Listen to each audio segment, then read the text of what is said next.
Okay, let's take a look at today's lesson. So I guess it's a good or bad, however way you look at it. I'm teaching multivariable for a few years. I just want to bring multivariable topics in because they're so fun, right? And some of them easily fit with us, some of them not so easily.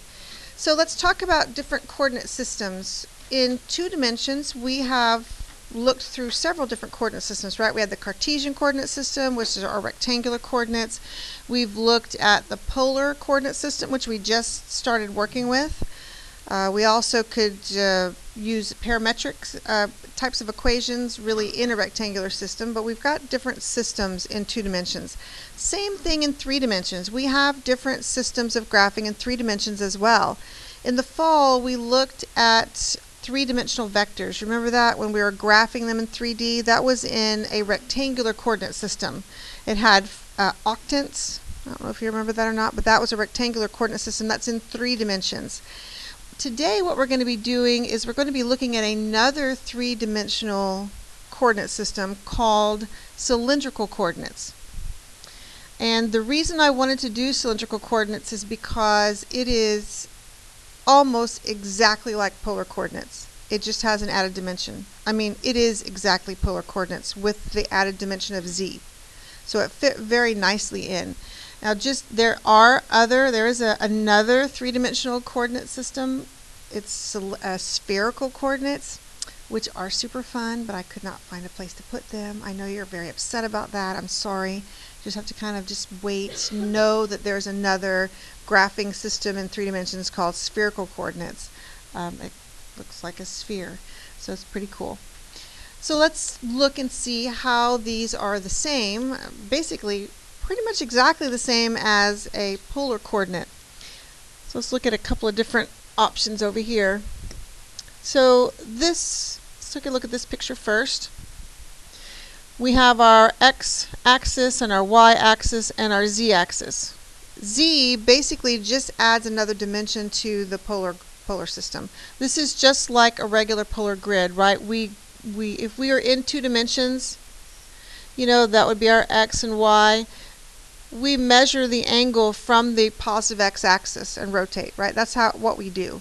That's exactly the same thing that we do in 3 dimensions. We start at the positive x-axis and we measure the angle as we rotate towards the positive y-axis, just like this.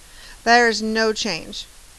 So we read the angles the same ways. The rings, is still the distance from the origin, same kind of thing. All we have done is added some height to it. So these are the formulas that we've used going from rectangular to polar and polar to rectangular, and I'm sure, these are the 4.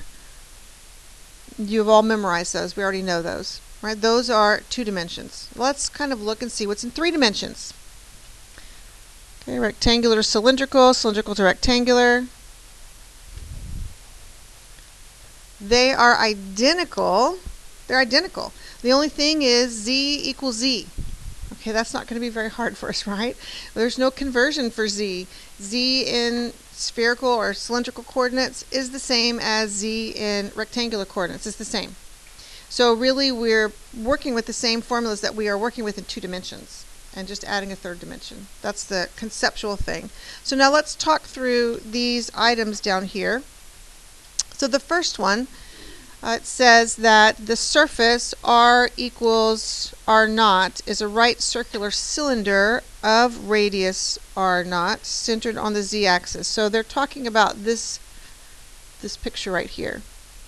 We may not be familiar with a right circular cylinder. I mean, it's really the only kind that we typically work with. A right circular cylinder is just a cylinder that is a right angle with its base. So there are skewed cylinders. I know that sounds kind of fun, right? Who would not want to work with a skewed cylinder? Cylinders that are like tipping sideways. We just haven't worked with them very much. We just don't work with them very much in high school, but they are such a thing. Our norm would be the right circular cylinder, where it's actually the cylinder straight up. So this surface right here, this is what this is talking about. This surface, r equals r naught, is just a right circular cylinder of radius r naught. So it's centered on the z-axis. Let's talk about a 3-dimensional figure. We're not going to be working very much or graphing them, but I do want to talk about them. When we look at this cylinder, it appears that it stops here and here, doesn't it? Let's think about why it would look like that. Well, if we're in 2 dimensions and we want to graph a parabola, how do we show that it continues on forever and ever? We just stick arrows on the ends, right? That's all we do. How would we show that a cylinder continued on forever and ever on both sides? That's not as easy. I mean, I suppose you could do little fringe things, but make it look like it has fringe, but that doesn't really do much for us, right? We just need to know that we see a 3-dimensional figure like that it does continue. It continues forever down and up in both directions unless there's a restriction that stops it from doing so. So just like a parabola, if we were to graph a parabola and it would keep going forever and ever in both directions when we indicate that with an arrow, it's just not as easy to indicate that in 3 dimensions. We have an entire surface that we're trying to say, oh, this whole surface keeps going. So we just need to know that. We just need to know that unless there's a restriction, it will keep going forever in both directions. Let's see, so the second note, it says the surface theta equals theta naught is a half plane attached along the z-axis and is making an angle with the positive x-axis. So we're talking about this plane right here. You can kind of see it kind of embedded in here. It's just talking about when we're in 3 dimensions, instead of thinking about it as a curve that's traveling from the x-axis to the y-axis and around, we really think of it as a plane. It's this whole plane that's traveling from the x-axis all the way around because we've added a dimension to it. We've added a z dimension. And the last one, it says the surface z equals z naught is a horizontal plane. So they're just kind of giving us a picture of a horizontal plane.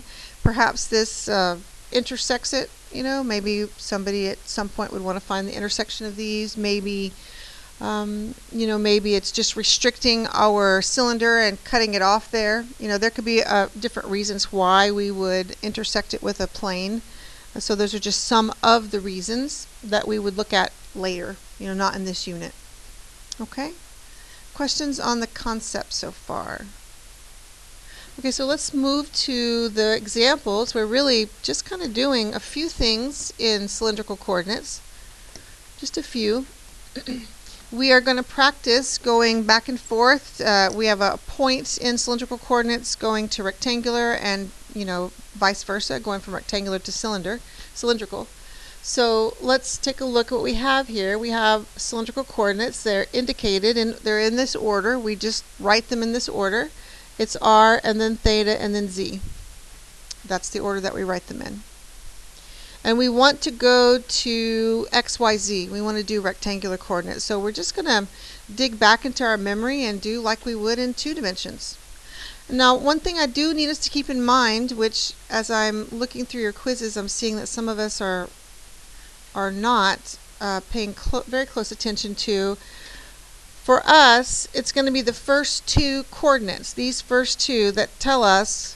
Let's think 2 dimensions, okay? Let's not think about the 3rd dimension right now because z is z. We don't need to worry about placing it. It's just itself. What we need to be concerned with placing are our 2-dimensional things.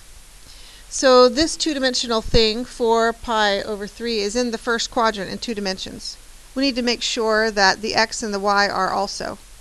And this x and y are in the first quadrant. We need to make sure that the r and theta are also. So we just need to really pay attention to that and make sure that we are placing the coordinate point where it goes, in the quadrant that it goes in. So we're going to be concerned with just these first 2 with that. All right. So we have r and theta, so we might as well, the best one to use would be x equals r cosine theta, y equals r sine theta. So x equals r cosine of pi over 3 and y equals r sine of theta, which is pi over 3. So those are the 2 equations that are going to help us get from cylindrical to rectangular. So we just need to think about the unit circle. We know cosine of pi over 3 is what, 1/2.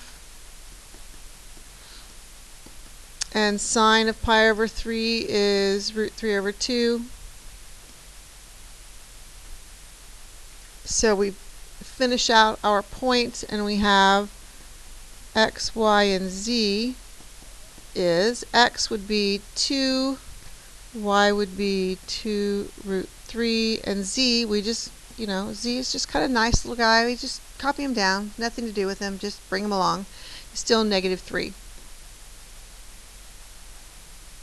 One of the reasons I thought this would be a very easy transfer for us into this unit, because there's really not much else involved, is there? It's just really thinking in 3 dimensions. So we're just going to kind of thought, yes, we can add a dimension to this. All right, so now let's go from rectangular to cylindrical. Let's look at this one. Again, we're going to pay attention, close attention to the first 2 coordinates. We need to make sure where they are in 2 dimensions and keep them there. This is in the first quadrant in 2 dimensions, so we need to be sure that our answers keep them there. So we have r squared equals x squared plus y squared. So r squared is 4. So r could be a plus or minus 2. Plus or minus 2. Okay? Just depending on where our angle measure is, we just need to we can use either one. So now let's do our tangent theta. So tangent theta equals y over x, so root 3 over 1. Alright, so let's think of a first quadrant angle where that's true, because we might as well stay in the first quadrant. That's the easier thing to do. So let's see, sine would have to be root 3 over 2, and cosine would have to be 1/2. So let's see, where would sine be root 3 over 2 and cosine 1/2 in the first quadrant? Pi over 3, right, pi over 3. So theta is going to be pi over 3. So our one way to write our r theta z, one way would be to use the positive r, which would be 2, use pi over 3, and then z we just copy down. That's probably the simple, most straightforward way. Is that the only way that you can write it? No. What if we wanted to do a negative 2? Let's just for fun. Or we could write it. What if we wanted our r to be negative? Could I still use pi over 3? No. Because if r is negative and theta is pi over 3, which quadrant am I going to be in? The third quadrant. That's not going to work for me. I need to be in the first quadrant. So what would I need to do with this angle measure? Or we need to change it, right? Or we need to change it to the third quadrant. So it'd put me back into the first quadrant. So that would be 4 pi over 3 would be its equivalent. So you could write it that way. I would recommend just making it simple, just leaving it like that. But it is possible to write it a different way. Are we okay with that? Is everybody okay? Okay. So now let's talk about taking an entire equation from one coordinate system to the other. So we've got an equation. Now I want you to notice that 1 and 3. It says find an equation in cylindrical coordinates for the surface represented by the rectangular equation. I don't see a z there. That really troubles some students. They're like, there's no z there. How is that 3 dimensions? Well, let's talk about it. I mean, you're not going to have to graph it, but I do want to talk about it. How could that be? So let's think about what this looks like in 2 dimensions. I'm just going to draw in 2 dimensions right now. This is a parent parabola, right? But it's the one that's sideways. It's going to open right. Right? We remember that, right? X equals y squared. It's going to open like this. So this is what this graph would look like in 2 dimensions. Now let's kind of consider what it would look like in 3 dimensions. I don't have any restrictions for z. Z isn't equal to anything in particular. So what I would like for you to think is if it rose out of the graph, think about it like it's not a line or curve anymore, it's a surface. Each of these points would grow. That's what it looks like in 3 dimensions. If you consider like putting a piece of paper, if you get a piece of paper and mold it to fit this curve, that's what it would look like in 3 dimensions. Does that make sense? I know I'm saying it in words and I can't show you in 3 dimensions because my board is 2 dimensions. But if you would think about taking a piece of paper and curving it so that the edges of the paper lie along this parabola, you can think to yourself what it would look like in 3 dimensions. Right? It would just be a surface. A not flat, but a curved surface in 3 dimensions. So that's visually what's happening when we take something that only has an x and a y in it. How can we make it 3 dimensions? Well, that's what we would do. Think about a line, a line that's just written in x and y. If we wanted to make it in 3 dimensions, we would just make it a plane, right? It would just keep going. So just something to think about. So to change this to cylindrical coordinates, I just used the same formulas that we used regularly, right, in the other lesson. So I know that y equals r sine theta. So I have r sine theta squared. And I know x equals r cosine theta. Okay, so that's a good start for us. We don't have any x's and y's anymore. We just have thetas and r's, so that's good. Not in the proper form, so let's work on it. So this would be r squared sine squared equals r cosine theta. Now it's really not okay to have an r squared and an r. That's not a thing. It's not simplified. And we have to do something that I just cringe at, and I'm sure you do too. Dividing both sides by r is like we never divide by a function, right? Because we lose solutions. So that's just really troubling. But in this case, it's okay. We would divide both sides by r, and we would be left with, and I'm going to solve for r. I'm going to move the sine squared over. R would be cosine theta over sine squared. So if we can take it out of fractional form, that's what we would do. That's not really how it's supposed to look. And if we can make the trig functions the same power, that's even better. So what we would normally do is we would say r equals cosine over one of the sines. Cosine over one of the sines would give me cotangent, right? And now I have 1 over sine left, and 1 over sine is cosecant. Now, is that the only way that I can make it non-fractional? No. I mean, I could have said cosine secant squared, but then I would have one of the functions would be to the first power and the other one would be the second power. It would be preferable for them to be the same power. That's just a preference. But we would, now we don't have it in fraction form. So this is the norm. This is normally what that would look like. Are we okay with that? Okay. Last one. We want to find, we have cylindrical coordinates. Now we want to go into rectangular coordinates. Well, I don't have any formulas for cosine 2 theta. We don't have any formulas for that in cylindrical or polar form versus rectangular. So I'm going to have to rewrite that. Got to use an identity. We got to dig back at our memories and think, what is cosine 2 theta? What's the double angle for cosine? Which we should all know, right? What's the double angle for cosine? Cosine squared minus sine squared. That's exactly what it is. That's what we should replace cosine 2 theta with, is cosine squared. So let's do that first. Is cosine squared minus sine squared. Look at this beautiful trig, you guys know. Very impressive. Okay. So, okay, we're doing better. We got a cosine and a sine, regular old thing. They are squared. That's a little troubling, but let's go ahead and distribute the r squared, see if that helps us out any. So r squared cosine squared minus r squared sine squared plus z squared plus 1 equals 0. Okay, for just a minute, I want to talk about this little z squared and this 1. We've just been ignoring them. They probably get their feelings hurt, aren't they? We don't want to ignore them. So what is z in cylindrical form? Is it different than z in rectangular form? No. So really, he just gets to hang out, right? We don't have to do anything to it. It's just z squared. We're good. What about the number 1? Is that okay? That's okay, right? We don't have to worry about those. We just have to eliminate all trig. All trig must go if we're going into rectangular.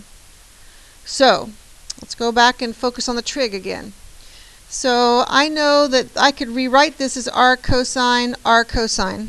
Is everybody comfortable? You know we could do that, right? R cosine times r cosine. What is r cosine? X. R cosine times r cosine would be x times x, or x squared. Are we comfortable with that? Okay, so that's x squared. What about seeing what we did to that one? What do you think we could do to the r squared sine squared? It's just going to be y squared, isn't it? Right? It would be r sine times r sine, so y times y would be y squared plus z squared plus 1 equals 0. So this is what is called a quadrant surface. A quadrant surface. And we don't have time to talk about quadrant surfaces in Precal. It's very, I know, I'm sorry. I know you want to, but we don't have time. It's just some graphs in 3 dimensions. Pretty fun. But that's what that creates, is a quadrant surface. Okay, so how are we with this lesson? Are there any questions? We okay?